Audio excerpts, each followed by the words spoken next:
ఎప్పుడు మసాలా కూరలే కాదు నార్మల్ కూరలు కూడా చేస్తూ ఉంటాను. కాకపోతే ఇప్పుడు దాకా రికార్డ్ చేసి పెట్టలేదు అంతే. ఇక నుంచి నార్మల్వి కూడా కర్రీస్ వీడియోస్ రికార్డ్ చేసి పెడతా ఉంటాను.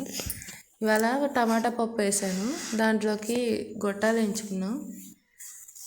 పప్పులోకి కంపల్సరిగా అప్పడాలు ఏ ఒకటి లేకుండా తినబుద్ధి కాదు కదా. మీకు కూడా ఉందా ఈ అలవాటు? చెప్పండి. పప్పులో అన్నీ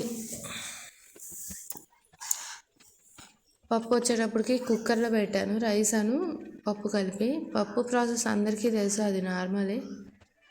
నేను ఎలా చేస్తానంటే పప్పులో ఒక్క టైపే వేస్తాను ఒక్కొక్కసారి ఏమో 2-3 పప్పులు కలుపుతాను.